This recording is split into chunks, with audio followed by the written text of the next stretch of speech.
Vamos a ver las respuestas.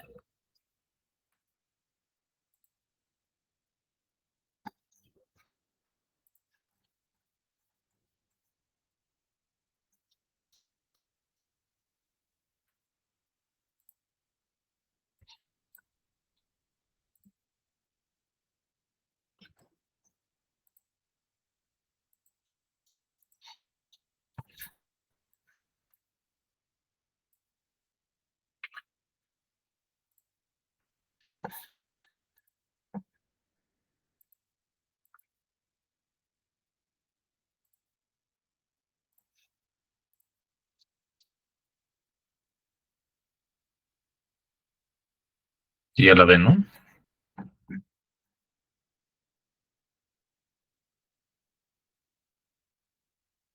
¿Sí la ven todos? ¿Sí me escuchan?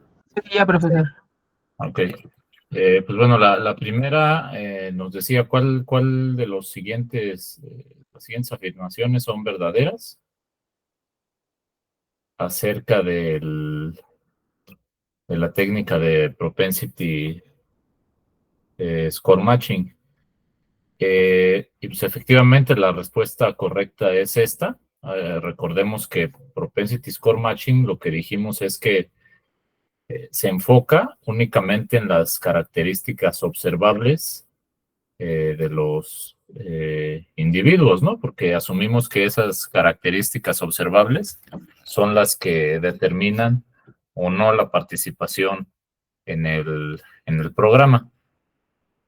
Entonces, en realidad, el propensity score matching, cuando asumimos que hay características no observables, que no las podemos medir o que no las tenemos disponibles en la base de datos para poder modelarlas dentro del, del Probit o el Logit, ahí Propensity Score Matching se vuelve un modelo pues no tan bueno, porque esas características no observables podrían estar sesgando en mucho o en buena parte la propensión a la participación, ¿no? Y tendríamos que recurrir a otra técnica que más adelante vamos a ver cómo podemos abordar el problema de las características no observables. Luego, recordemos también que ese programa con el que modelamos la participación, que es como la primera etapa de la metodología de Propensity Score Matching, pues lo hacemos a través de un modelo con variable dependiente limitada, ya sea un Probit o un Logit. En realidad, aquí la respuesta correcta era escoger estas dos cajitas. Luego, una región de soporte común, dijimos que es un problema porque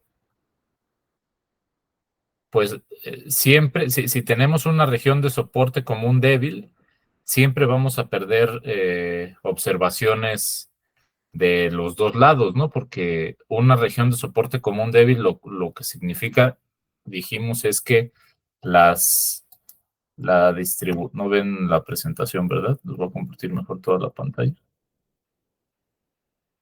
Lo que dijimos es que las distribuciones del propensity score del grupo de control y del grupo de tratamiento, pues no están superpuestas, ¿no?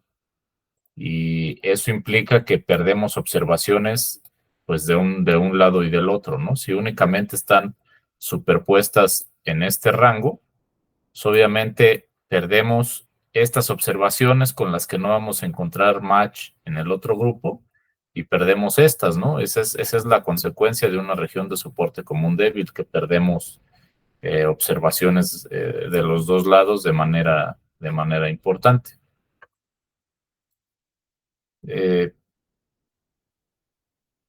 La propiedad de balanceo en Propensity Score Matching, a pesar de que no lo hemos visto tan a detalle, pues todos la tuvieron bien.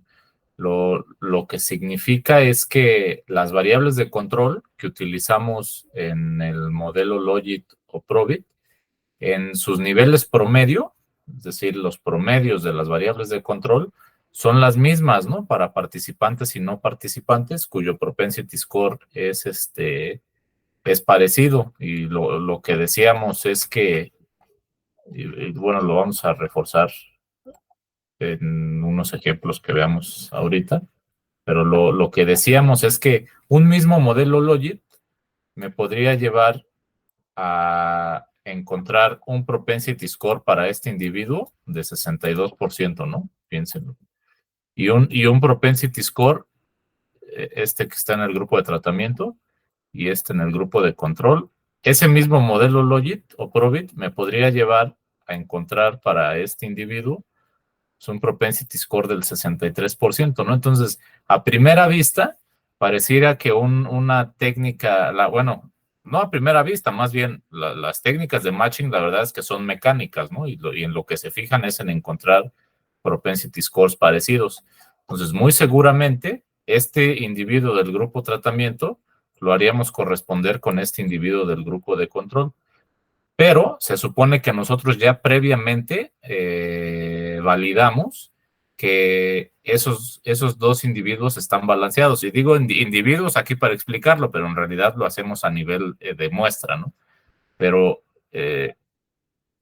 puede que no estén balanceados. ¿Por qué? Porque si el modelo Probit esto lo alimenté con variables como la edad, el nivel educativo, la localidad, el tamaño de la localidad, el estado civil, pues bien puede pasar que una combinación de características que son totalmente diferentes entre los dos individuos me lleve a un propensity score parecido, ¿no?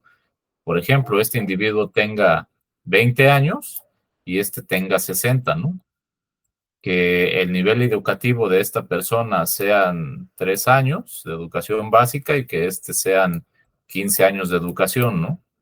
Que el tamaño de la localidad aquí sea rural y acá sea urbana y que el estado civil, pues sí, para ambos es casado, ¿no? Ahorita estoy inventando, digo, no necesariamente estas combinaciones usualmente llevan a eso, pero mi punto es que diferentes combinaciones podrían llevarnos a un propensity score parecido y en realidad ya si nos metemos a las tripas de los determinantes de la participación, pues estaríamos viendo que no estamos comparando manzanas con manzanas, ¿no? Porque en términos de edad, estos individuos parecen ser, bueno, son diferentes, ¿no? En términos de nivel educativo también, en términos del tamaño de la localidad también. Entonces, si ya lo vemos a nivel muestra, lo que estamos buscando es que estos niveles promedio para las variables de control, para los individuos que tengan propensity scores parecidos, piensen que agarramos el rango de propensity scores que va de 60% a, no sé, a 70%, ¿no? Agarramos ese pedacito de la muestra y verificamos sus valores promedio. Para que nosotros podamos concluir que en este rango de propensity scores la muestra está balanceada, tendríamos que encontrar evidencia de que los valores promedio para estas variables son iguales y eso se hace a través de pruebas de hipótesis de diferencias de medias, ¿no? Básicamente a eso nos referíamos acá. Y esta última, pues la verdad es que la respuesta correcta era más como por descarte. Decíamos aquí que una de las ventajas de Propensity Score Matching es que no necesitamos tomar en cuenta o sea, no necesitamos preocuparnos por características no observables, pues en realidad sí deberíamos preocuparnos si hay características no observables, ¿no? Porque no podemos modelarlas con Propensity Score Matching. Y la otra incorrecta, pues es que se puede aplicar sin tener información sobre un grupo de observaciones en un grupo de control. Pues en realidad no, porque justamente ese grupo de control es el que en Propensity Score Matching nos sirve como contrafactual. Por ejemplo, diferencias no,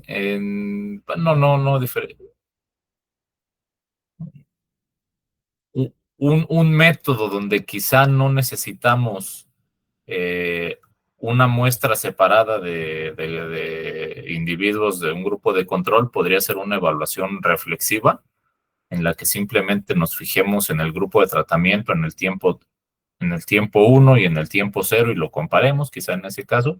En realidad, aquí la forma de construir el contrafactual sí requiere que tengamos información sobre un grupo de control, ¿no? ¿Dudas con esto? ¿Está claro? Sí, les ayudó a refrescar un poco la memoria. Y bueno, ya repitieron algo de lo que vimos con David hoy, ¿no?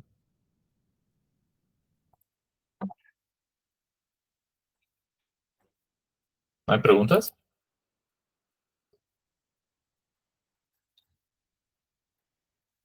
De la última, ¿por qué fue la elegida la buena? Ah, bueno, sí dije las que descartábamos, pero no, Ajá. no vi la buena. Perdón.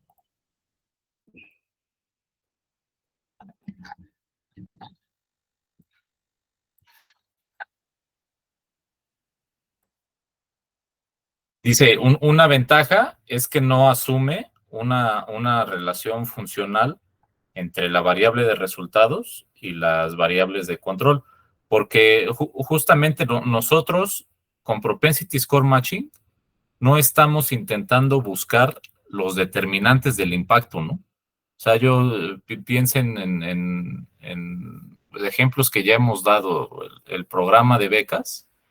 En realidad, nuestro modelo no implica, déjenme ver la presentación.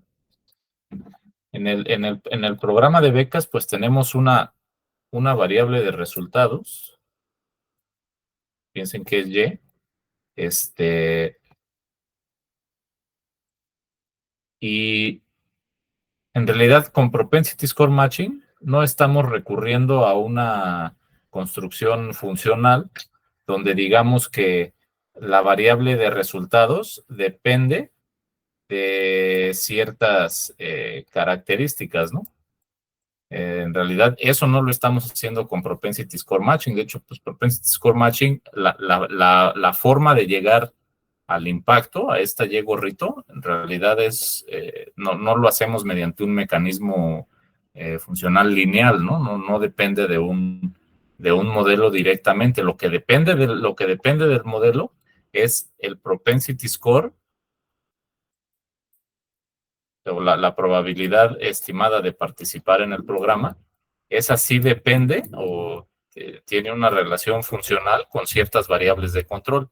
Pero en realidad el resultado, la variable de resultados, no tendrían por qué depender de estos determinantes, ¿no? Estos determinantes tienen un efecto sobre la probabilidad de participar o no en el programa. Pero el impacto en realidad depende de las diferencias que encontramos a través o no a través, más bien, una vez que hemos efectuado matching entre variables, ¿no? Y ese matching, pues en realidad no depende de otra variable más que esta, y buscamos la cercanía en los propensity scores entre unos y otros. A eso se refiere la respuesta. ¿Sí? Más o menos.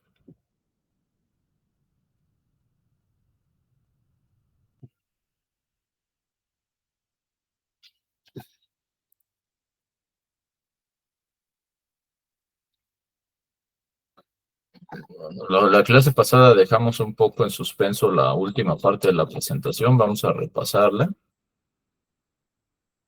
Nos vimos, ¿qué día fue? Hace 15 días.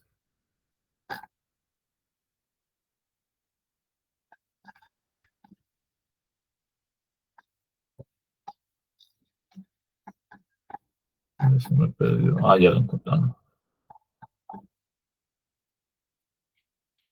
Ya lo encontré.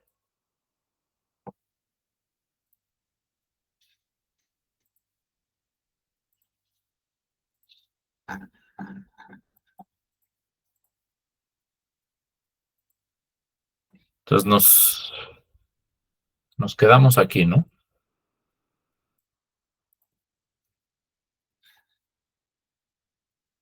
y dijimos que pues, para aplicar Propensity Score Matching podemos seguir estos cuatro pasos.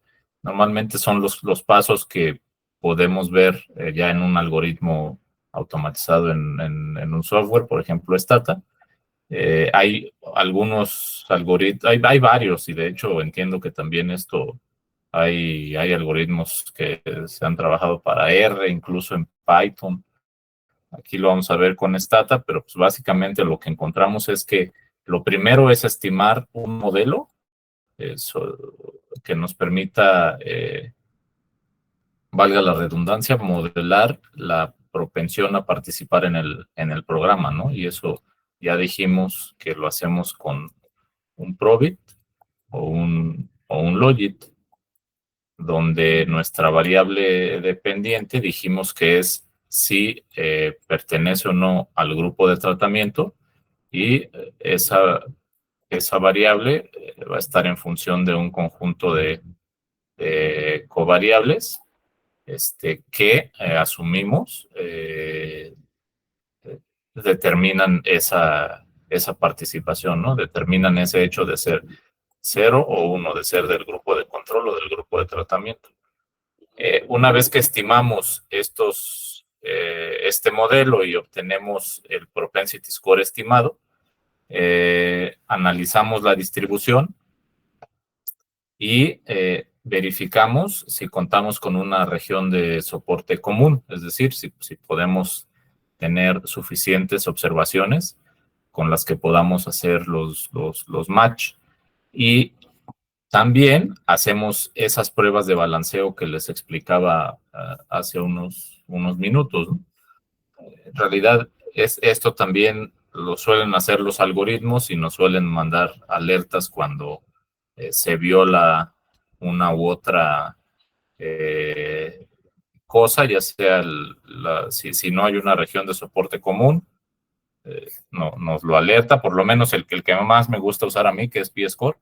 Y si se viola también alguna prueba de balanceo, pues Stata nos lo dice, pero pues es importante saber a qué se está refiriendo, ¿no? Cuando nos da esos warnings, y lo vamos a ver con detalle. Entonces, ya que tenemos el modelo, extraemos las probabilidades predichas, verificamos que hay una región de soporte común robusta, que pasamos las pruebas de balanceo, entonces sí pasamos al matching, ¿no? Hacemos corresponder a los participantes con los no participantes con base en los propensity scores. Hay diferentes técnicas de matching, ya las comentaban hace ratito con David un poco, las vamos a ver cómo se aplican. Y una vez que hacemos ese matching, calculamos el promedio, el impacto promedio el efecto promedio del tratamiento, ¿no? Lo que es el impacto. Y lo que se suele hacer, y lo vamos a ver más adelante, es, pues no, alguien podría decir, tomo solo una técnica de matching, calculo el impacto promedio, y ya con eso doy mi conclusión, ¿no? Es decir, como pensar en que vamos a llegar a un solo número. En realidad no es tan, lo recomendable es que no te aventures a dar un solo número, sino que busques consistencia entre diferentes técnicas de matching, ¿no? Entonces, lo que se suele hacer es que nosotros tomamos la técnica de matching 1, que podría ser nearest neighbor, la técnica de matching 2, que podría ser por estratos, la técnica de matching 3, que podría ser a través de una función kernel, y estimamos el impacto, ¿no? Y encontramos aquí un impacto de 1000, un impacto de 1020 y un impacto de 970, ¿no? Y encontramos que todas son estadísticamente significativas al 5%. Entonces, eso quizá tú al final sacas el promedio de los impactos, y a lo mejor esto es lo que tú revelas ya como resultado más directamente, ¿no?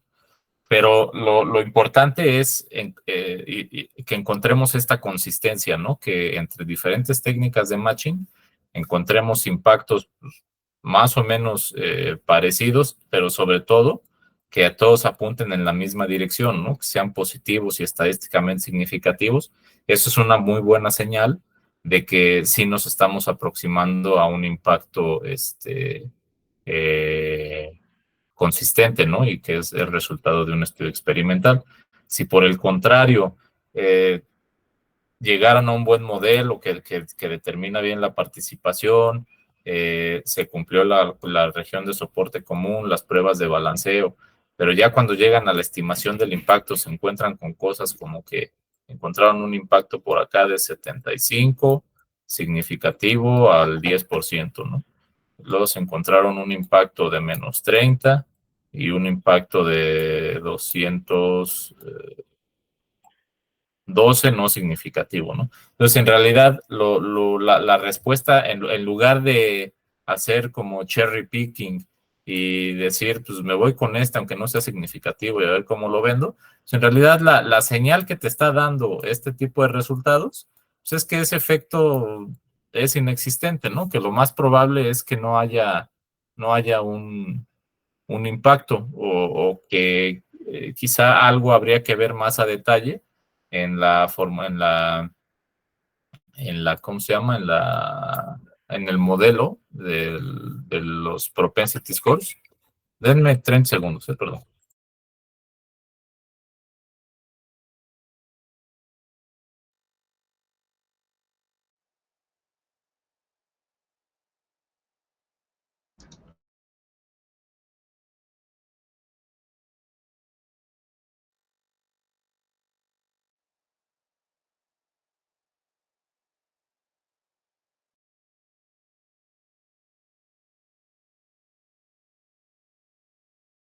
Perdón. Eh, Quizá algo, o sea, si están llegando a esto, no les convence, pensaron que su hipótesis se iba a sustentar o esperaban ver pues, por lo menos todos no significativos para que les convenza de que no hay impacto. Entonces sí podrían regresar a verificar un poco más sobre la distribución de los propensity scores, sobre el modelo, si podrían cambiar un poco la especificación. O sea, si ya han hecho econometría, pues algo que solemos hacer muy seguido, ¿no? Que es un poco ir calibrando el, el modelo, pero pues siempre teniendo en mente que los cambios que hagamos, en algún momento alguien podría criticárnoslos y tenemos que tener bien siempre una justificación de por qué lo hicimos o no. Eso sí es un trabajo serio, ¿no? Si no es un trabajo serio y que pues, incluso se los pueden encontrar ustedes, trabajos en los que se llega a conclusiones muy, eh, pues, muy frágiles, ¿no? Sujetas a muchas críticas, pues se puede dar, pero algo serio pues, es siempre tener en cuenta que estos cambios de especificaciones pues deben de estar justificados, ¿no? Pero mi punto es que pues, como todo en econometría, a diferencia de otras disciplinas como los contadores, en los que ellos sí llegan a cuadrar una hoja de balance y ese saldo es inamovible, pues acuérdense que en econometría hay algo de arte en modelar los datos y también de algo que siempre va a estar presente, que es la incertidumbre de estar trabajando con datos muestrales, ¿no? Entonces eso siempre hay que tenerlo presente. Entonces, más que tirarle a un número en particular, piensen que a la hora de estar haciendo este tipo de cuasi experimentos, lo que van a estar buscando más bien es que las diferentes técnicas les estén apuntando hacia la misma dirección, ¿no? Eso es lo que más confianza les va a dar a la hora de dar una conclusión. Entonces, dudas con este resumen rápido.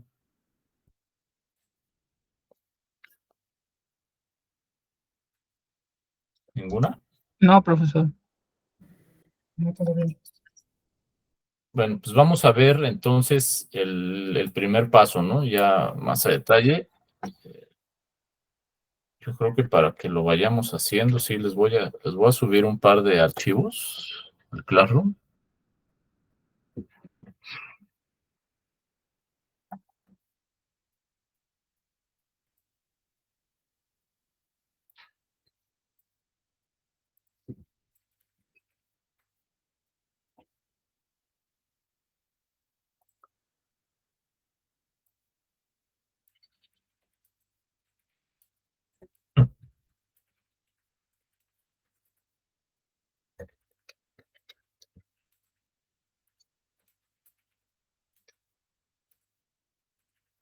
Propiedades son no nada más, creo que el que necesitamos.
A ver, ya lo subí, bájenlo, por favor.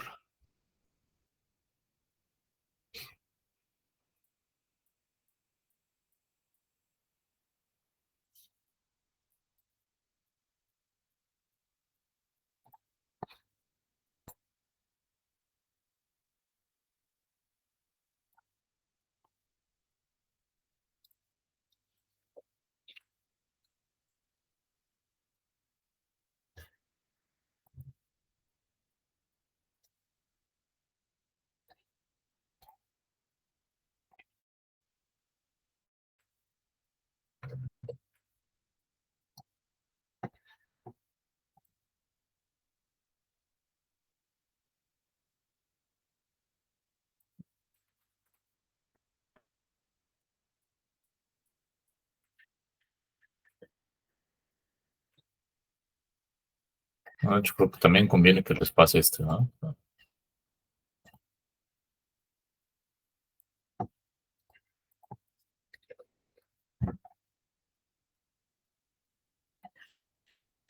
Lo voy a subir ahí en la misma publicación para que bajen el do file. Ya no tengan que estar copiando el texto.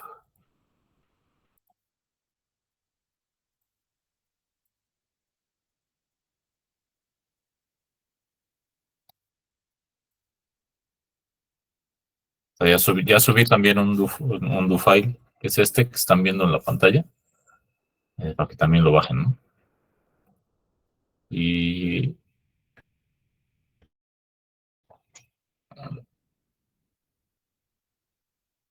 y bueno, nada más voy avanzando aquí en lo que lo bajan. ¿Qué es lo que necesitamos? Pues tener la información de los participantes y de los no participantes, es decir, que ya tengamos identificada la información de nuestro grupo de tratamiento y de nuestro grupo de control, y esa información la tenemos que tener ya eh, en un pool, en un dataset, donde la tengamos combinada, ¿no? Porque la vamos a modelar a través de un Probit. ¿Y eso qué significa de tener ese pool de datos? Pues que necesitamos tenerlos en esta forma. Necesitamos tener una variable que sería una dummy, piensen que es la variable treatment, en la que vamos para cada observación, piensen que tenemos aquí, no sé, 2000 observaciones, y entre estas 2000 observaciones hay individuos que fueron tratados e individuos que no fueron tratados, ¿no? Entonces, los tratados corresponden al grupo de tratamiento, los unos corresponden al grupo de tratamiento, los ceros corresponden al grupo de control, y hacia la derecha, pues vamos a tener las diferentes eh, covariables o variables de control, ¿no? Con las que vamos a modelar el logit. A eso nos referimos cuando decimos que necesitamos tener ese pool de participantes y no participantes, ¿no? Con esos datos, que suele ser lo más fácil de cargar en Stata y correr los modelos. Muchas veces cuando estamos trabajando con una pregunta de investigación nueva, lo difícil suele ser pues, llegar a esa base de datos, ¿no?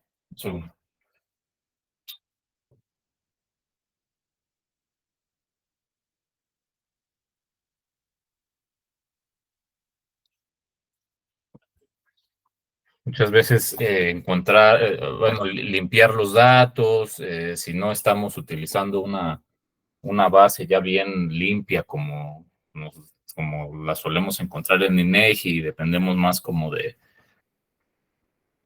datos administrativos, pues a veces sí es un dolor de cabeza poder conseguir la información. Cuando David y yo estuvimos trabajando estos modelos en el banco, ya se imaginarán toda la burocracia que hay que ir superando para conseguir información sobre los clientes, ¿no? Y bueno, nosotros no pedíamos información y que nos permitiera identificar a las personas, en realidad solo queríamos saldos promedio y registros, ¿cómo le llaman? Registros anonimizados, en donde no es posible identificar datos personales ni sensibles de nadie. Y pues eso es un rollo, ¿no? Y sobre todo en una empresa de tamaño del banco, donde hay bases de datos por doquier y la misma gente que supone que maneja las bases de datos a veces ni sabe lo que contienen las tablas, es un rollo. Pero bueno, ahorita para, para efectos de limpios, contamos con nuestros datos, estimamos ese modelo, ¿no? Corremos un modelo donde usamos la variable de participación o variable dependiente en función de una serie de variables que asumimos tienen un efecto sobre el programa, ¿no? En realidad, ambos modelos van a dar cosas muy, muy, Profesor, se está trabando por red. muy parecidas.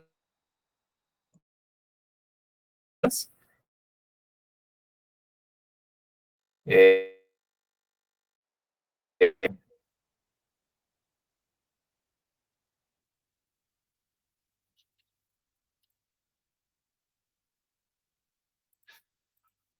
¿No me están escuchando? Hola. No, se trabó su corto. Se cortó. A ver, déjenme intentar cambiar de red. Si me salgo, vuelvo a entrar.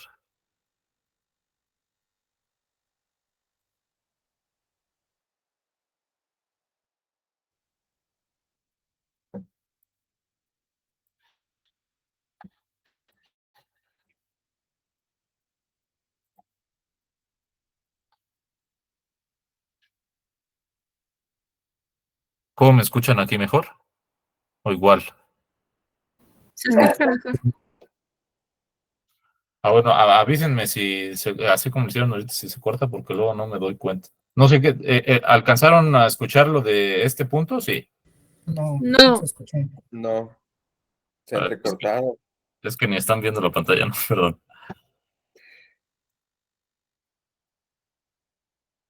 Lo de este primer punto, ¿lo alcanzaron a escuchar? El primero No, sí. El primero sí, el segundo ya no. Al primero decía contar con los datos, ¿no? El segundo, estimar el modelo. Y el modelo, lo que hacemos es correr un probit o un logit con la variable identificadora del grupo de tratamiento o de control como variable dependiente en función de las covariables, ¿no? Que asumimos que determinan la participación. ¿Ok? Una vez que corremos ese logit o probit, calculamos esta T gorrito, que en realidad pues, es una probabilidad, ¿no? Es una probabilidad que va a estar entre 0 y 1, que lo que nos va a decir es la probabilidad de que un individuo en particular haya sido tratado, es decir, la probabilidad de que un individuo tenga el valor 1 en esta variable, ¿no? Entonces, eso sería una probabilidad que en términos de la base de datos, imaginen que sería una columna adicional donde este individuo que sí participó, con base en las características que modelamos, resultó tener una probabilidad de participar de 0.75, ¿no? Y hace sentido, ¿no? Con base en esas características, tiene una propensión a ser tratado de 75% y en realidad fue tratado, ¿no? Este de acá abajo, este 0, lo que encontraríamos, por ejemplo, es que tiene una propensión de 0.1, ¿no? E intuitivamente también nos haría sentido, ¿no? Pero lo ideal en Propensity Score Matching es que también encontremos cosas que ya intuitivamente a alguien podrían hacerle pensar que el modelo no es tan bueno, ¿no? Pero no es tan bueno para clasificar, pero sí es bueno para efectos de Propensity Score Matching, ¿no? ¿Por qué? Porque este que sabemos que no participó, este 0, podría tener una propensión a participar estimada del 80%, ¿no? Que con base en las características modeladas, era un individuo que era muy propenso a ser tratado, pero no lo fue, ¿ok? Y este individuo 1, también nos interesa tener casos en los que pase al revés, ¿no? Que este individuo, a pesar de que fue tratado, tenía una propensión baja a ser tratado, ¿no? Del 20%, ¿no? Es decir, con base en esas características, ese individuo tenía en promedio una propensión baja a que fuera parte del programa, y sin embargo fue parte del programa, ¿no? Entonces, la ventaja de encontrar este tipo de casos a partir del Probability Logic pues es que yo a este individuo lo voy a poder hacer corresponder con este, y a este lo voy a poder hacer corresponder con este. ¿Ok? Entonces, lo que buscamos es un Probit o un Logit que no sea muy bueno en términos de clasificación, ¿ok? Sino que esté más o menos balanceado, y eso donde se va a ver reflejado es en una buena región de soporte común. Sí me siguen escuchando, ¿verdad? Sí, Entonces, esa predicción de valores corresponde a esto. Representa la probabilidad estimada de participar, o el llamado propensity score. Y bueno, algo que decíamos la clase pasada, ¿no? Que son supuestos que ya de antemano tendríamos que tener en mente, que pues, tendríamos que asumir que ambos grupos se enfrentan a los mismos incentivos económicos una vez que se les da el programa, ¿no? Ese es el paso 1. Y pues la verdad es que es muy sencillo aplicarlo, ¿no? ¿Ya abrieron ambos archivos? sí, Entonces, fíjense que en esta base de datos tenemos, es una base donde identificamos a individuos que participaron en un programa de capacitación en 1975. Parece que corresponde a no creo que no tiene una descripción tan detallada. Tenemos 2.675 observaciones, 19 variables, y pues tiene información sociodemográfica sobre los individuos.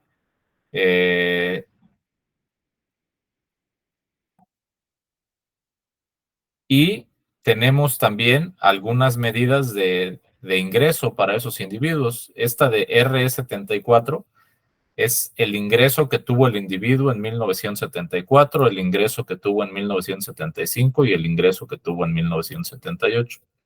¿Ok? Y que en realidad son como las relevantes. Estas serían las variables de control, las variables de resultados que vamos a ir trabajando a la hora de estimar los impactos. En realidad, ahorita lo que nos interesa pues, es identificar esa variable de tratamiento que queremos modelar, y esa variable es justo esta, ¿no? Entonces, esta variable treat lo que contiene son ceros y unos. De hecho, creo que está ordenada con todos los ceros hasta arriba y los unos hasta abajo. El chiste es que los unos corresponden a aquellos individuos que participaron en un programa de capacitación durante 1975, ¿no? La variable de resultados, ya les decía, son estas que aparecen con RE. Es Real Earnings, ingreso real en esos años. Y luego tenemos algunas variables sociodemográficas como la edad, el nivel educativo, si el individuo corresponde a la comunidad afro, a la hispana, o si el individuo es casado o no. Entonces, tenemos dos variables numéricas, edad y nivel educativo en años, y tres variables cualitativas, ¿no? Que son dummies. Entonces, considerando lo que vimos la clase pasada y viendo esta variable de tratamiento y esta variable de resultados, ¿quién de ustedes podría formular una pregunta de investigación que podríamos responder con esta base relacionada con un ejercicio de evaluación de impacto?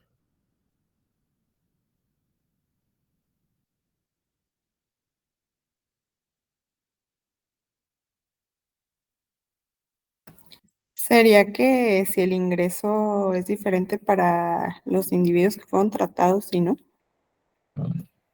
Ajá, esa es una forma de ponerlo, pero acuérdate, la pregunta de investigación en el contexto de evaluación de impacto tiene que contener tres cosas, ¿no? Pues, estar formulada como pregunta, ¿no? ¿Cuál es el impacto de cierta cosa sobre cierta otra cosa, ¿no? Entonces, ¿cómo quedaría? ¿Cuál es el impacto en el ingreso de los individuos que recibieron la capacitación respecto de los que no la recibieron? Ujú.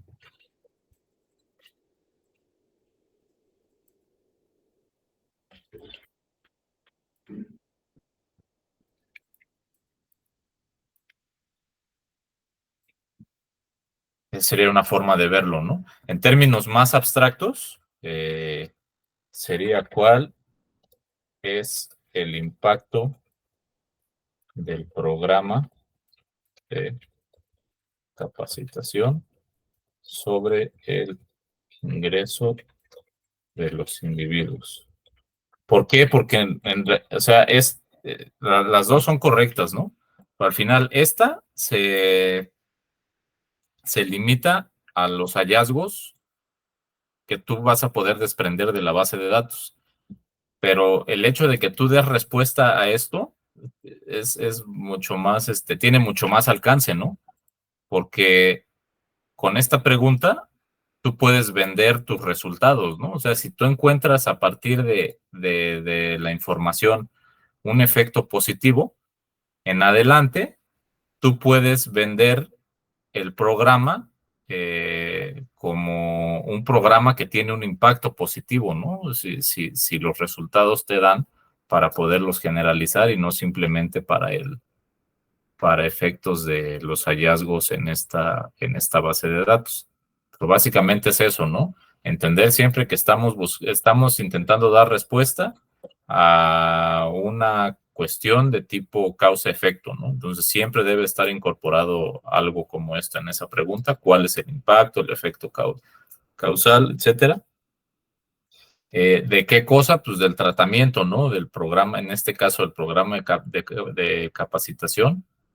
Y el efecto sobre qué, sobre una variable de resultados relevante que para nosotros, y ya que a través de una teoría del cambio nosotros asumimos que tiene un efecto, y en este caso esa variable de resultados es el ingreso real de los individuos, ¿no? Entonces siempre presentes esos tres elementos. Esa es la pregunta de investigación. ¿Cuál sería la hipótesis? Esa pues depende, o sea, eso es más, depende más de la experiencia, ¿no? Pero pues, muchas veces es nada más dejar volar la intuición. ¿Cuál sería la hipótesis aquí?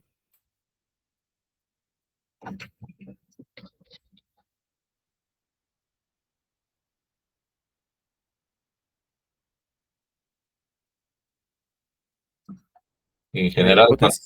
perdóname, te doy la palabra, pero en general, cuando ustedes están trabajando ya con una tesis o en su tesina, en realidad su introducción debería ir, en cualquier disciplina, su introducción debería ir más o menos así, ¿no?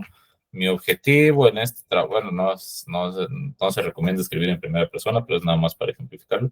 Mi objetivo en este trabajo es responder a la pregunta de ya, ¿no? Entonces, ya ustedes se plantean un objetivo de responder a esa pregunta y mi hipótesis es que, ahora sí, creo que ibas a hablar tú, Jorge Eduardo. No, yo no era. Ah, José Ángel, ajá. Sí. La hipótesis es que sí, que los individuos que recibieron la capacitación dieron un impacto positivo en el inglés.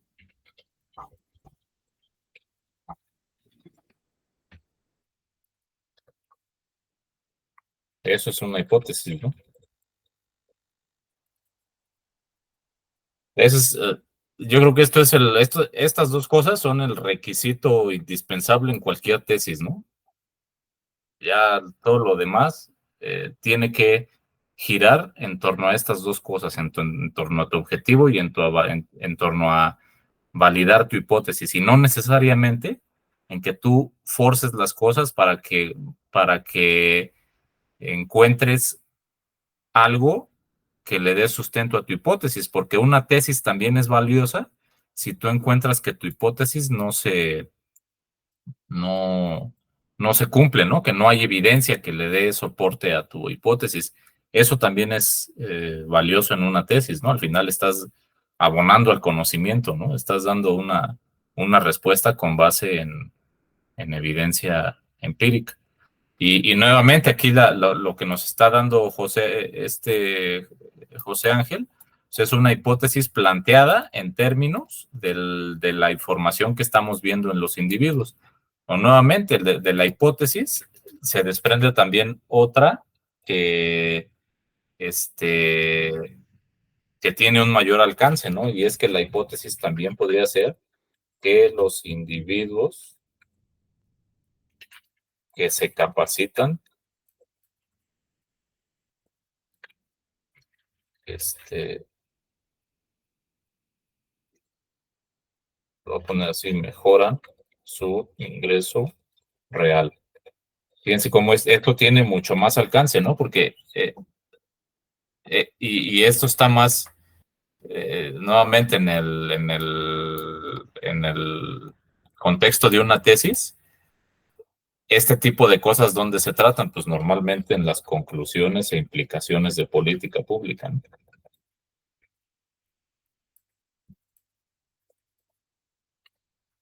¿Por qué? Porque ustedes ya encontraron, con base en estos datos, encontraron evidencia de esto, y la conclusión es que, de ser representativo de la población, impulsar el programa de capacitación va a traer beneficios para la sociedad, ¿no? Y eso es parte de normalmente de lo que se trata en este último capítulo de cualquier trabajo, ¿no? Entonces, a mí me pasó, ¿no? Yo hice tesis en la licenciatura, y a veces sí es muy complicado, sobre todo cuando vas empezando a trabajarla.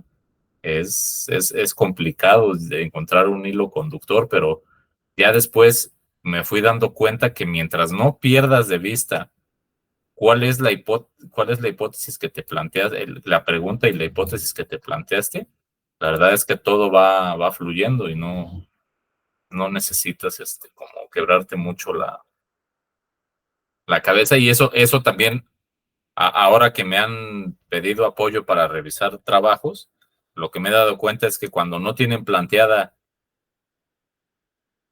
de manera bien específica su pregunta de investigación y su hipótesis, pues, la verdad es que cuando empiezan con el marco teórico y todo esto, se empiezan a ir por las ramas, ¿no? Y como que encontrando ahora que estoy explorando esta bibliografía, pues ya me interesó también esto y la implicación es esta, pero se van perdiendo, ¿no? Se van por las ramas y van perdiendo el enfoque de la pregunta cuando pues, en realidad el hecho de hacer ciencia, alguien dice por ahí que pues, hacer ciencia no es necesariamente que abarques mucho, ¿no? O sea, el conocimiento se va construyendo con pedacitos. Entonces, tú enfocándote en algo muy particular y llegando a una conclusión robusta, ya estás abonando al conocimiento a partir de este tipo de cosas, ¿no? Pero bueno, ya eso fue algo más,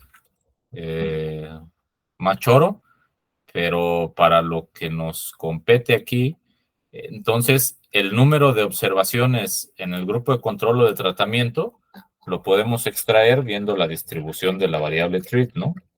Si nosotros vemos la variable treat, lo que nos encontramos es que hay 2.490 individuos que no fueron tratados por el programa de capacitación y 185 que sí. ¿Ok? Esos serían nuestros grupos.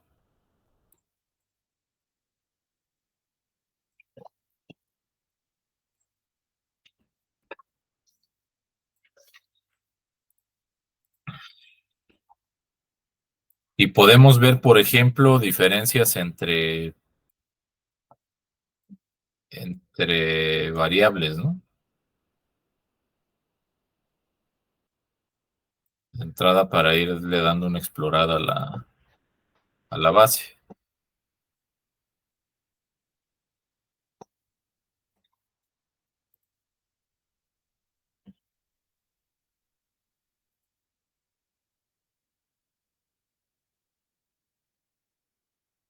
Entonces aquí recordando algunos de los comandos que hemos visto, pues se acuerdan de tabstat. Podría poner tabstat para estas variables sociodemográficas.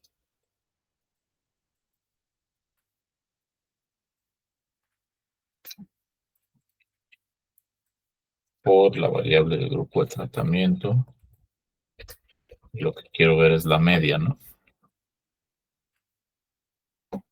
Entonces, lo que construye esta tablita es, cada celda es un promedio, el promedio de la edad para el grupo de control y el promedio de la edad para el grupo de tratamiento. Entonces, los del grupo de tratamiento parecen ser más jóvenes en promedio que los del grupo de control. Parecen tener un nivel educativo más bajo que los del grupo de control. Una mayor proporción de personas en el grupo de tratamiento es de raza negra. Una mayor proporción también son hispanos, aunque es más baja la diferencia. Y una menor proporción de individuos en el grupo de tratamiento está casado, ¿no? Comparado con el grupo de control. Entonces, fíjense cómo de entrada los grupos así crudos parece que no están balanceados, ¿no? Que hay, sin hacer pruebas de hipótesis ahorita, se ven diferencias pues bastante evidentes en estas variables sociodemográficas, que bueno, son variables que nosotros vamos a asumir que son determinantes de ser o no ser participante del grupo del programa de capacitación, ¿no? Entonces, tendríamos que ver si la diferencia entre los grupos es estadísticamente significativa para poder decir si los grupos así crudos están o no balanceados. Entonces, eso es muy sencillo, es con lo que ya hemos hecho hasta ahora, que son las pruebas de diferencia de medias. Podemos ir poniendo a prueba, por ejemplo, la variable age.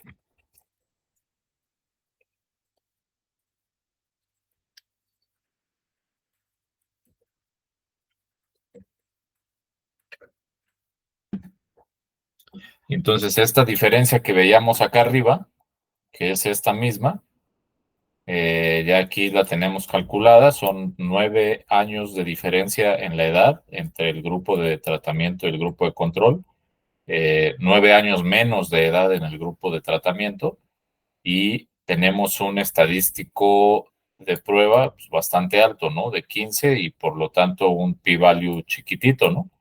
Lo que nos lleva a rechazar la hipótesis nula de que esa diferencia sea de 0, ¿no? Por lo tanto, esta diferencia es estadísticamente significativa, ¿no? Si hay una diferencia en el promedio de la edad entre ambos grupos, y eso lo podemos hacer para las demás. De hecho, por aquí tengo un cachito de código que lo hace rápido. Sí vimos locals en el semestre pasado, ¿no? Aquí definimos un local con las variables numéricas. Aquí un local con las variables dummy.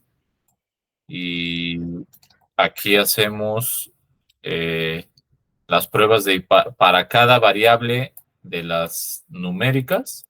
Hacemos una prueba de diferencia de medias con un t-test. Y para cada variable de las dummies, hacemos una prueba de diferencia de proporciones, ¿no?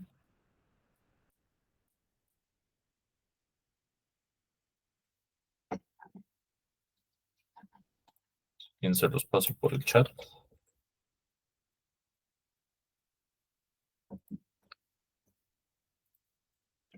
¿Me siguen escuchando?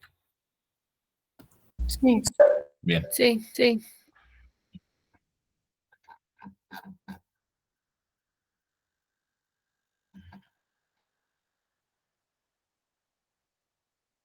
Entonces, si lo corren, lo que verán es que pues, en realidad esto era también repetir 5 líneas y cambiar las variables. Van a decir, pues aquí fueron más de 5 líneas, pero bueno, esto es pensando en que tengan que analizar una lista muy grande de variables y quieran ir jugando con diferentes combinaciones aquí, pues esa es la facilidad de trabajar con estos bucles, ¿no?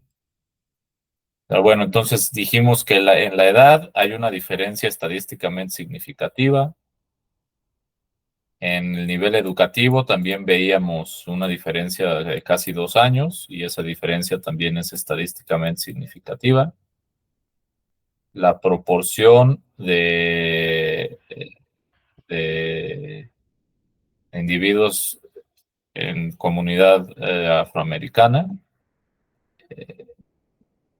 hay una diferencia bastante grande y es estadísticamente significativa.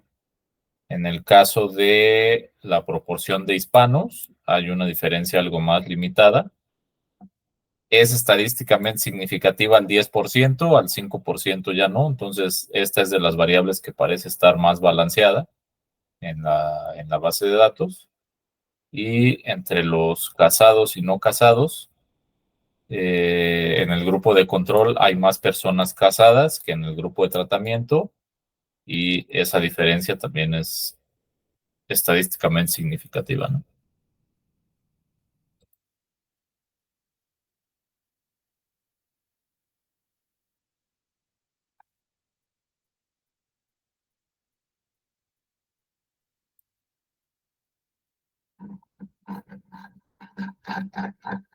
Eso es viendo entonces un poco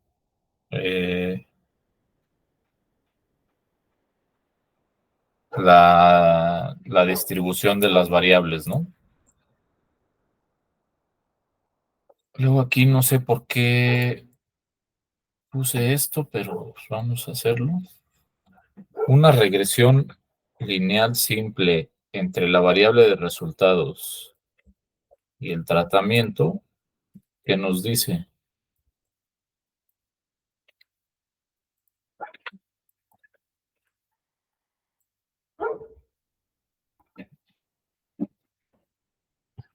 Nos dice que el hecho de ser tratado está relacionado con un ingreso real menor en promedio en $15,000, ¿no? Deben de ser dólares al año, no sé, o pesos, no sé.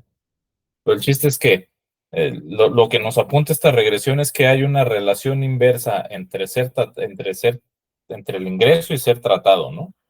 Lo cual pues, es contraintuitivo para la hipótesis que nosotros nos planteamos, ¿no? Porque pareciera que ser tratado, o sea, si alguien a quien le hayan enseñado de manera errónea que se pueden extraer conclusiones causales a partir de una regresión, aquí podría decir, no sirve para nada el programa de capacitación, resulta que si me capacito voy a ver un efecto promedio sobre mi ingreso de menos 15,000.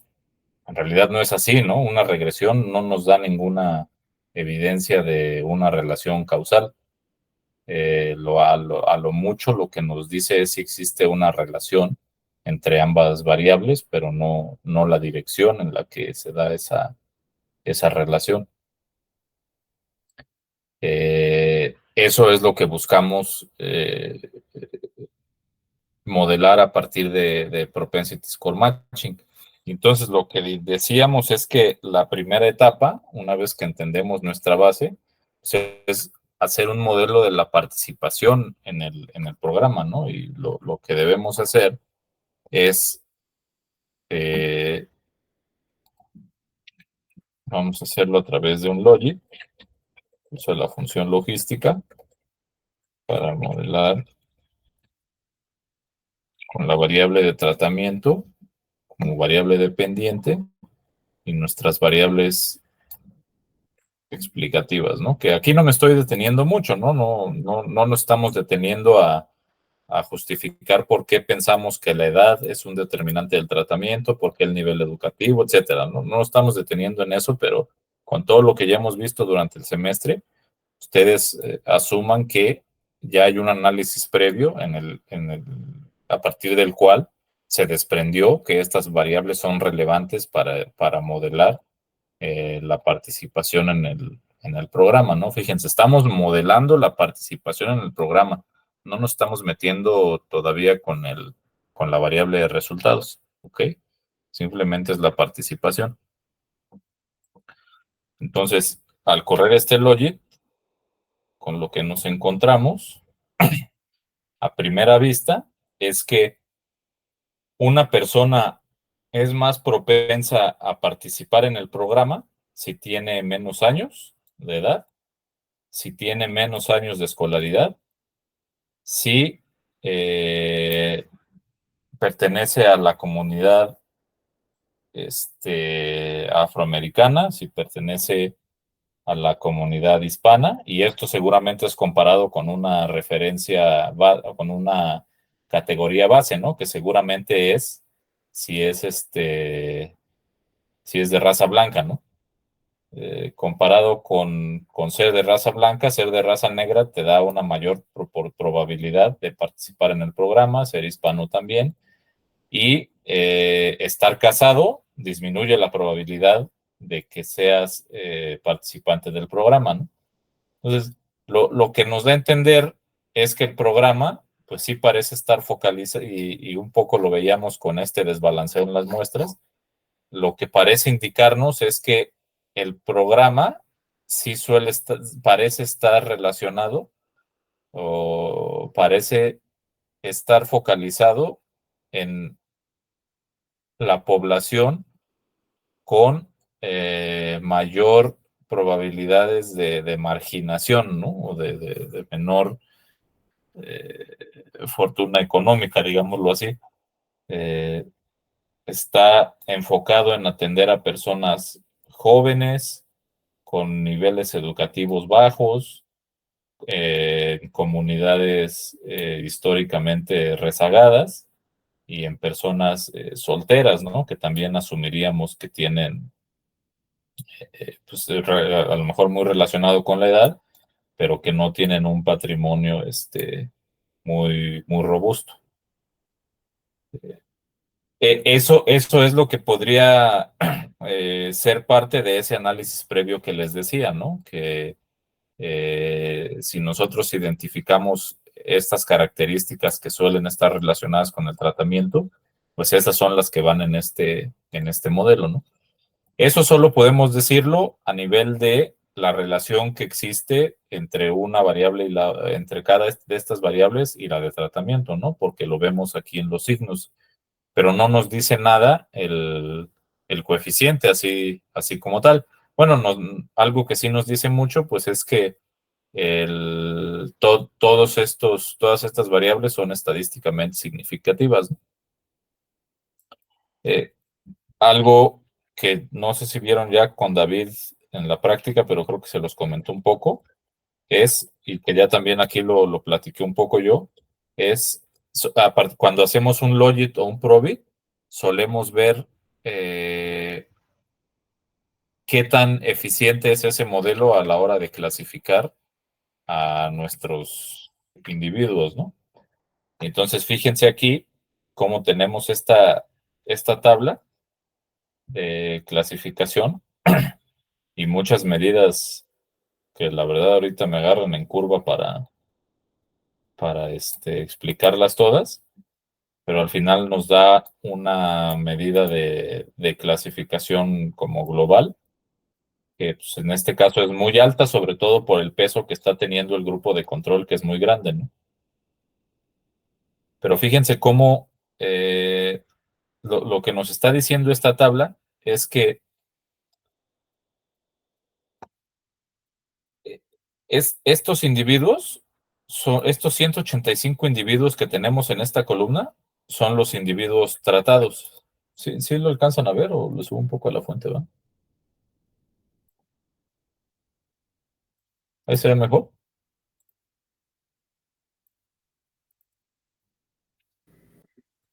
O más bien, Está bien. sí me están escuchando, creo que ya tenía rato que no. ¿Sí? Sí, No, sí, lo escuchamos. Ok. Entonces, lo que resulta de este modelo es que de los 185 individuos que nosotros ya sabíamos que forman parte del grupo de tratamiento, desde acá arriba, esos 185 son estos, ¿no? Los 185 individuos que participaron, de esos 185 individuos que participaron en el programa, el modelo nos está clasificando bien a 89.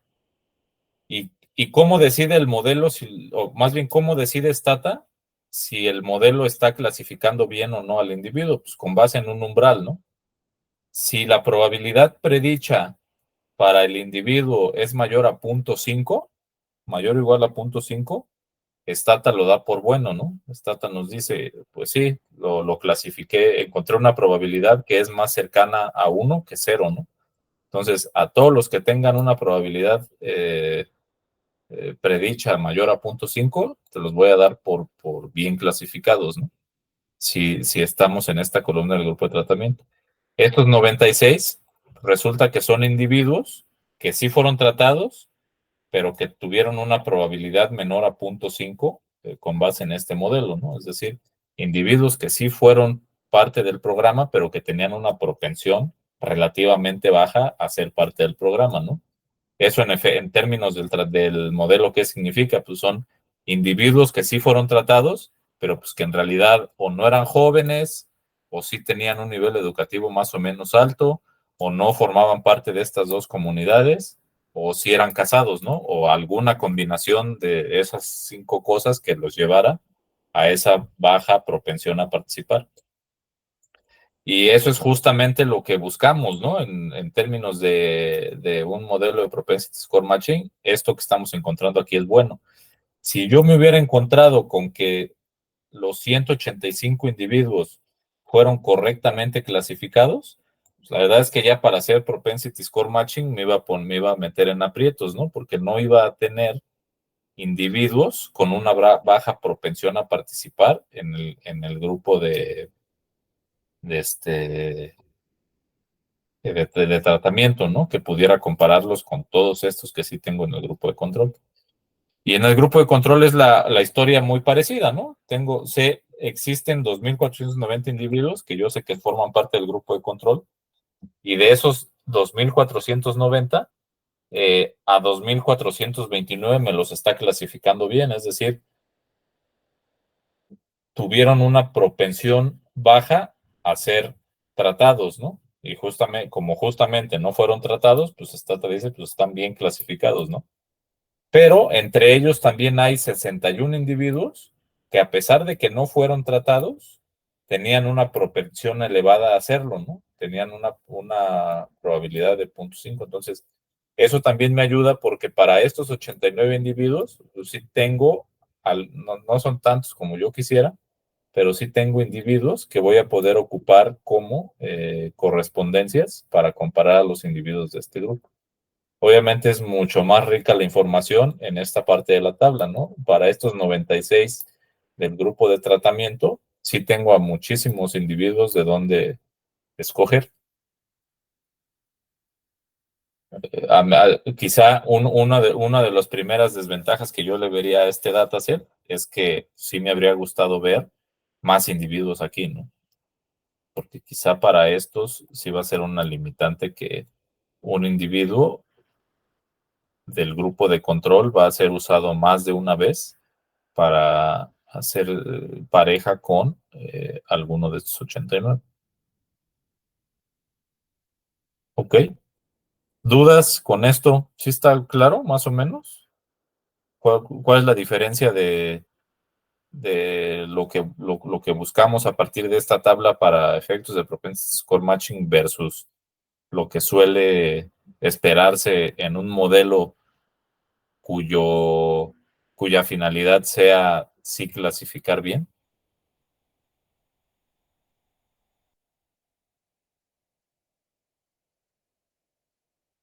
¿Se acuerdan que en la pandemia, creo que fue el IMSS, publicó en su página una como calculadora en la que ustedes ponían ciertas características, su edad, su estatura, su peso, si sufrían de diabetes, hipertensión, no me acuerdo qué más preguntaba, y les daba como resultado, en un semáforo, creo, qué tan probable era que se les complicara un cuadro de COVID.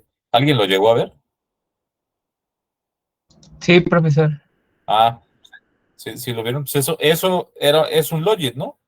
Eso es un logit que toma, o sea, lo modelaron con, no sé con qué base de datos, pero al final llegaron a un modelo como este y al final pues, lo subieron a esa página y con base en los inputs, pues, ustedes obtenían esa probabilidad predicha, ¿no?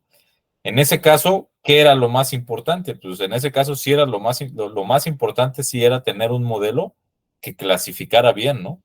Porque pues ahí el producto que nos estaban vendiendo es que con base en la información que tú le dieras a la calculadora te iba a decir en qué escala de gravedad estarías si te llegaba a dar COVID.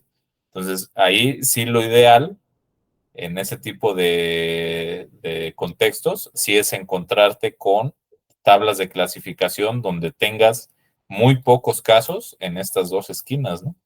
Y que todos los casos estén concentrados acá, que estén bien clasificados. Esa es la diferencia contra esto. Profesor, Sí. creo que también el Centro de Estudios Espinosa Iglesias tiene algo así más o menos como el del IMSS, pero era para la movilidad social. Uno ponía sus datos y ya te decía si podías escalar socialmente, pues, y todo. Ajá. Sí, exactamente. En ese caso también, el objetivo ahí de ese modelo también es, cuando lo hicieron, o sea, antes de lanzarlo al público, seguramente lo que validaron es que fuera un modelo que cumpliera mucho con estar bien, tener buenas métricas de clasificación, ¿no? Es decir, un modelo que dé muy pocos falsos positivos.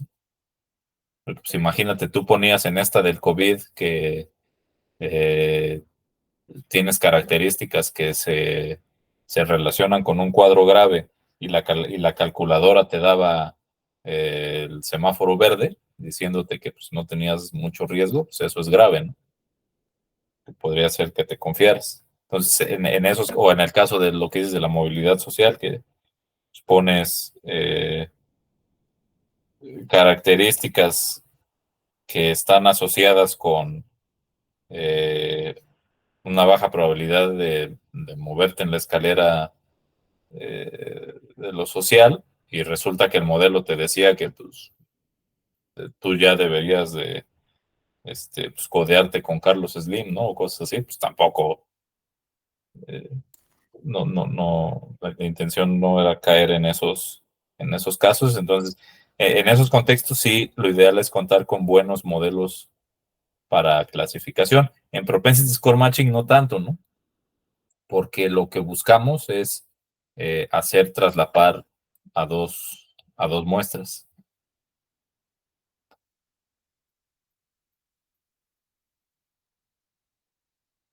Y sí, obviamente va a haber un sesgo, ¿no? Normalmente, aunque estemos en Propensity Score Matching, pues normalmente va a haber un sesgo hacia que tengo, sobre todo en el grupo de control, o sobre todo en el grupo que sea más grande, en este caso es en el grupo de control, pero pues fíjense cómo aquí a la mayoría de los que no participaron, pues los está clasificando bien, ¿no? En realidad, sí es un modelo que está clasificando relativamente bien. ¿Dudas?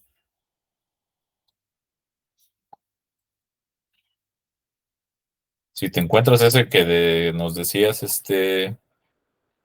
Jorge Eduardo, pues estaría bueno que nos pases la liga. Si yo me encuentro la del COVID, ahí se las mando también.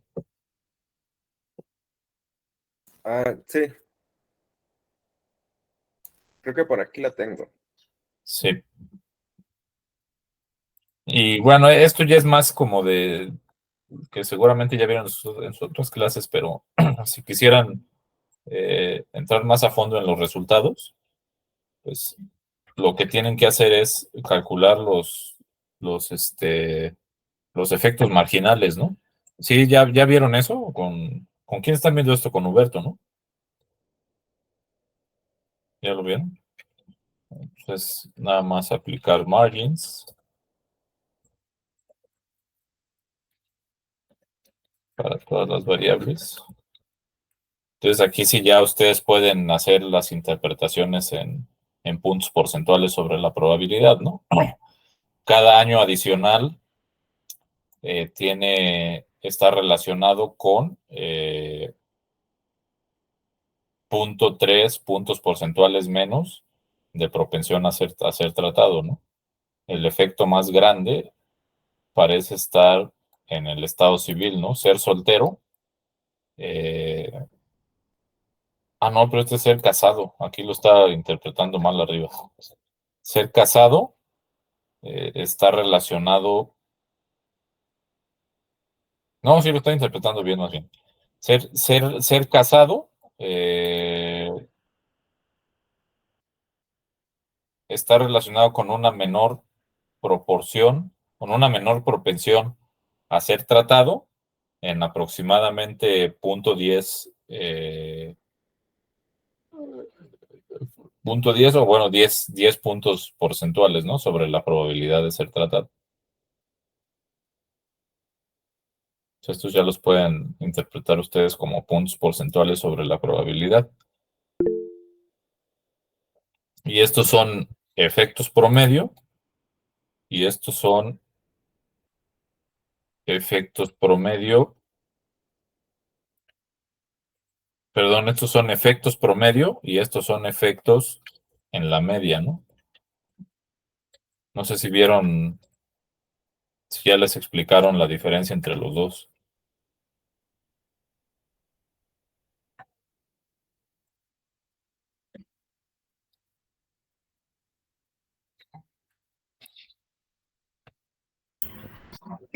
¿Están dormidos o qué les pasa?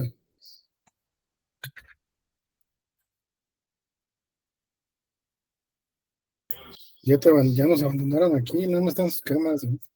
Yo creo que hay que terminar la clase. No, profe, aquí andamos. Pues entonces respondan.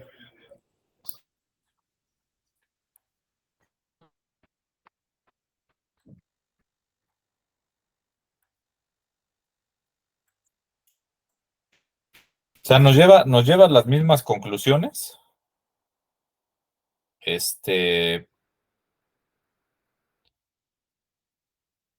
Y lo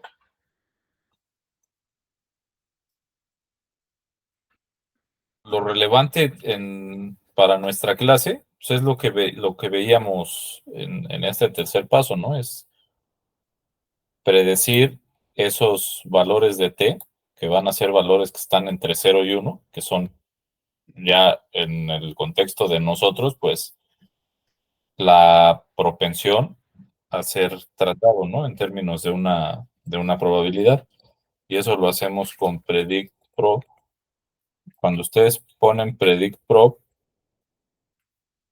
se van a dar cuenta, se estima una variable con la probabilidad de ser tratado. Si se van a ver esa columna, a ver que se agrega una columna aquí.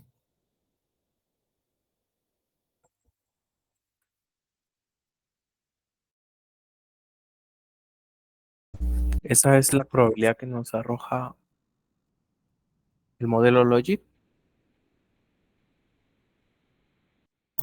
Sí, esa es la probabilidad. Se desconectó Iván, pero seguro tuvo un problema con la red, pero sí es esa. Pero ya la da para cada individuo, ¿no? Para cada individuo, exacto. Eso es lo que les decía yo hace rato. ¿Se acuerdan cuando les explicaba yo esto? Exactamente es eso, esa probabilidad que les decía.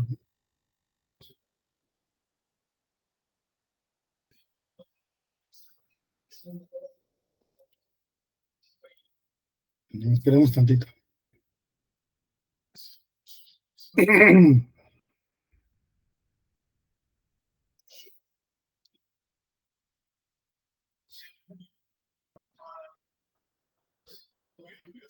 Perdón, es que me cerró la sesión el sistema del banco, pero ya. ¿Sí me escuchan, va? Sí.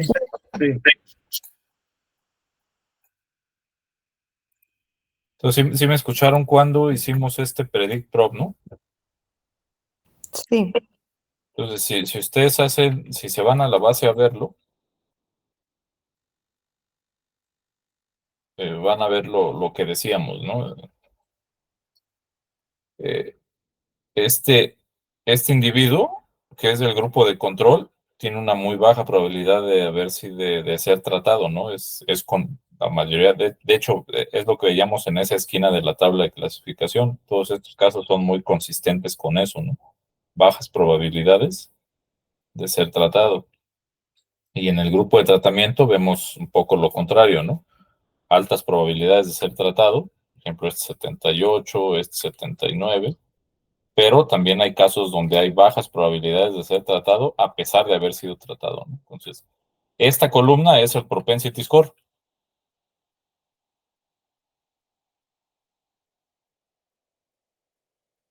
¿Ok? Ese es el propensity score y hasta ahí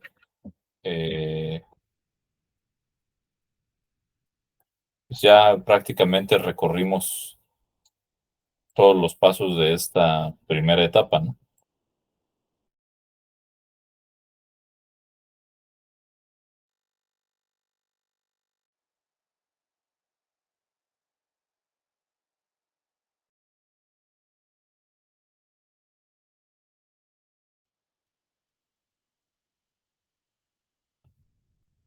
¿Sí me escuchan?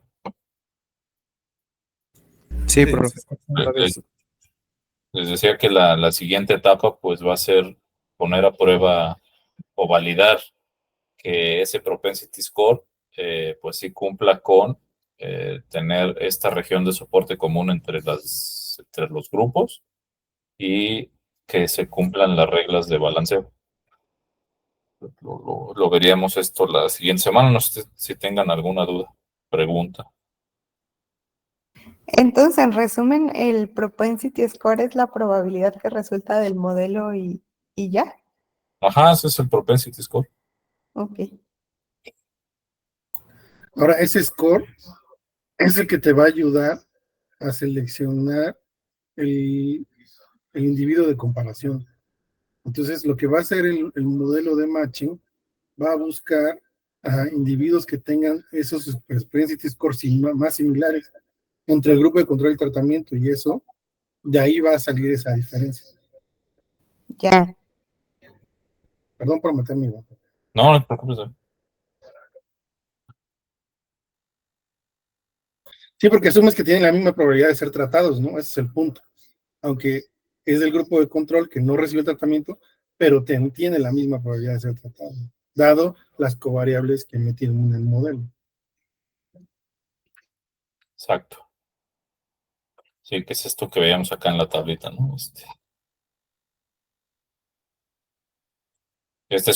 Aquí son individuos que fueron tratados y que efectivamente el propensity score apuntan en esa dirección, y estos son individuos que no fueron tratados, pero que el propensity score apunta en la dirección de que tienen todas las características para haber sido tratados, ¿no? A pesar de que no lo fueron. Entonces en términos de propensity score, estos son grupos similares, ¿no? Y lo mismo con estos, pero en el sentido opuesto, con una baja propensión a, a ser tratados. Entonces, a la hora de estar haciendo matching, va a haber matching entre estos y entre estos y estos. Profesor, Sí, entonces uno de tanto, bueno, uno de los dos es el contrafactual, entonces. el contrafactual es el grupo de control, ¿no? Sí. Nada más Ok. que, obviamente, para lo que decíamos es que no podemos tomar este total, no lo podemos tomar como el contrafactual de este total, ¿no? ¿Por qué? Porque nosotros no tenemos garantizado que el tratamiento haya sido asignado de manera aleatoria, ¿no? Por eso tenemos que recurrir a una técnica de matching donde podamos, como David lo ha llamado algunas veces, restaurar esa aleatoriedad. Si nosotros pudiéramos garantizar que el tratamiento se asignó de manera aleatoria, pues no hay que hacer nada de esto, ¿no? Simplemente comparamos a estos con estos y ya. Eso es un RCT, un Randomized Control Trial. Pero obviamente tiene supuestos muy diferentes, ¿no? De los que estamos partiendo nosotros aquí. El supuesto del que nosotros estamos partiendo es que aquí la asignación del tratamiento no fue aleatoria, ¿no? Y tenemos que recurrir a un cuasi experimento. Ok. Gracias.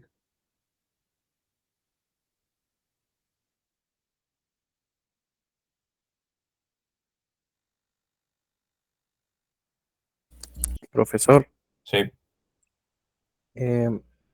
pero antes de pasar a todo eso, vamos, o sea, le tenemos que hacer como pruebas al modelo.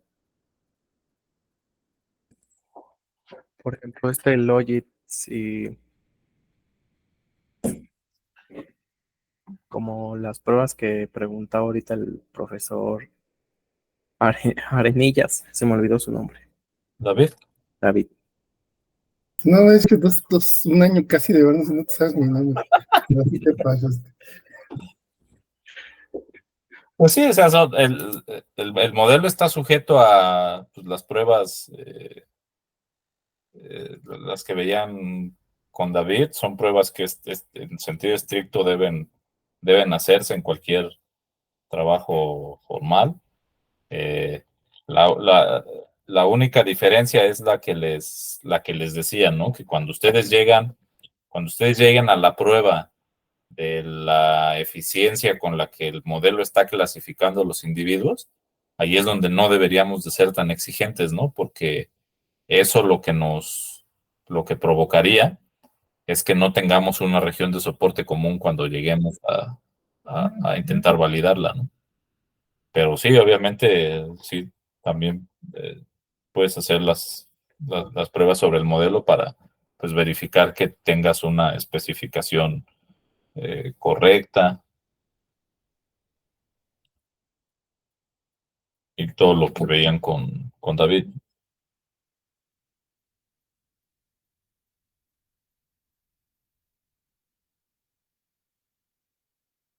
¿Alguien más?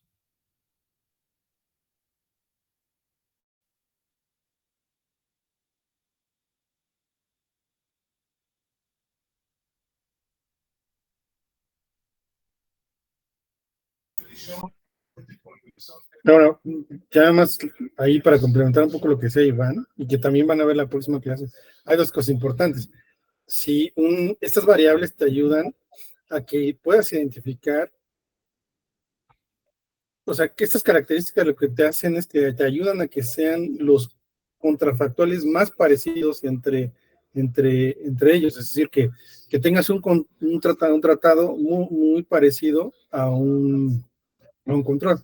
Es decir, si estás controlando por edad, por educación, por sexo, por lo que quieras, entre más covariables es mejor. Pero aquí es importante que si una variable no te sale estadísticamente significativa, pues no te va a ayudar absolutamente en nada a poder encontrar ese clon, ¿no? Entonces, pues ahí de entrada, pues no. Y otra cosa que van a ver más adelante es que no solamente es necesario que sean variables estadísticamente significativas, sino que tengas suficiente número de controles para poder comparar ese tratamiento. Si no lo tienes, te va a generar problemas. Y la otra es que en la media tienen que ser parecidos, o sea, con el que estás comparado tienen que estar parecidos entre los grupos de tratamiento y control, y entonces las diferencias entre los dos grupos, por ejemplo, en media de edad, debe ser, no debe ser significativa esa diferencia, ¿no? Por lo tanto, eso implicaría que son dos grupos que están balanceados, ¿no? Pero eso lo van a ver, lo vamos a ver y lo van a ver cuando van en la práctica en la siguiente clase.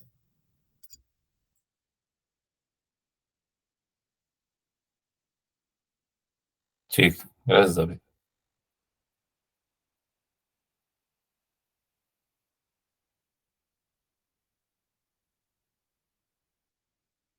¿Alguien más?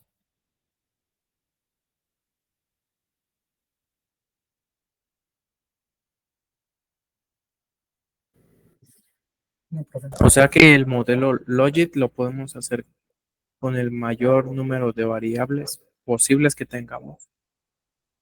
Si le meto 10, no sé, 12, ¿es válido?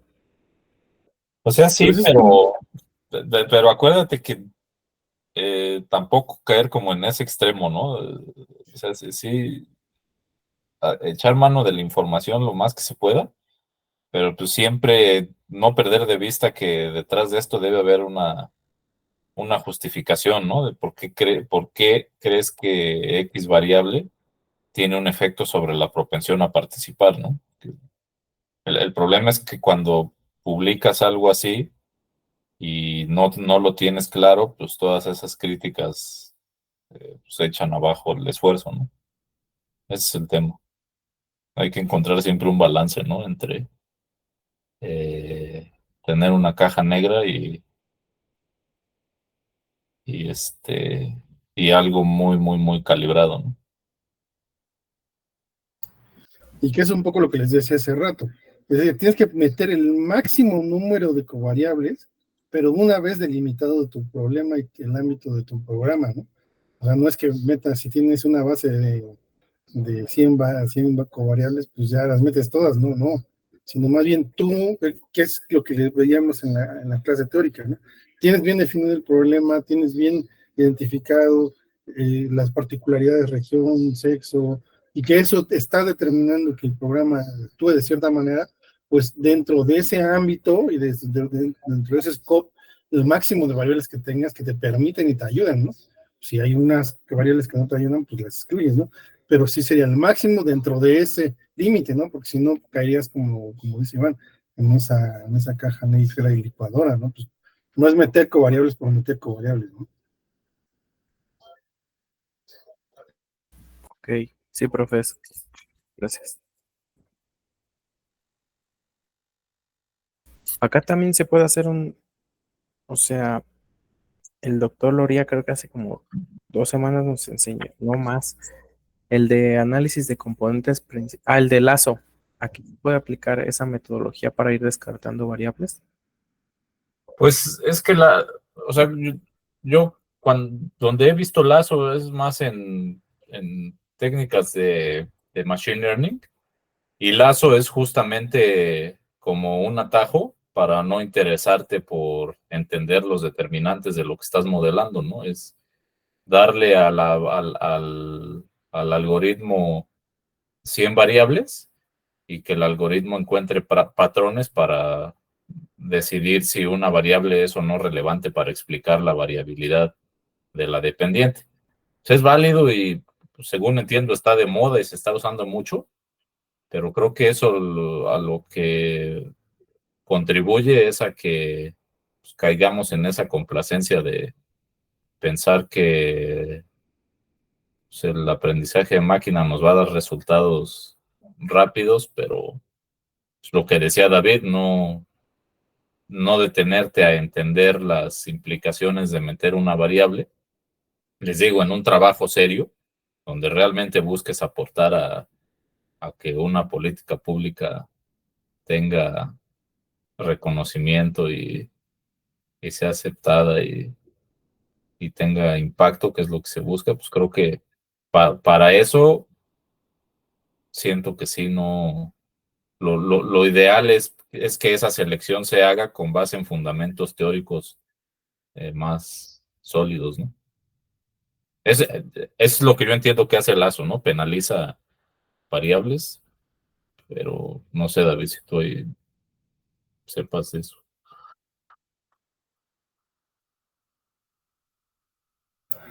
O sea, al final creo que sí, creo que yo me iría más por el lado de tu teoría del cambio, ver los qué variables son las determinantes, porque sí, no, esas metodologías de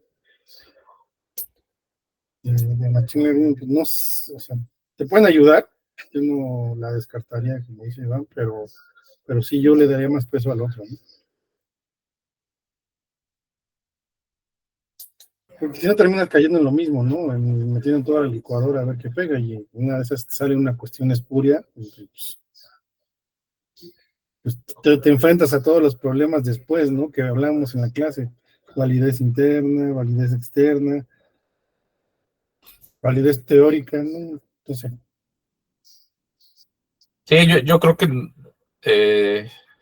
a lo mejor nuestros argumentos son medio extremistas, pero mi punto es nunca caer en un extremo, ¿no? Más bien, sí echar mano de diversas técnicas, pero lo importante es entender las implicaciones de eso, ¿no? O sea, que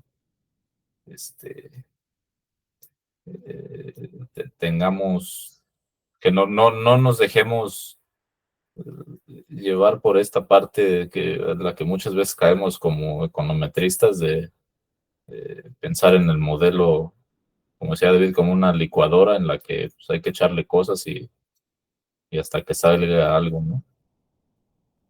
Ese es el punto. Hay que encontrar balances.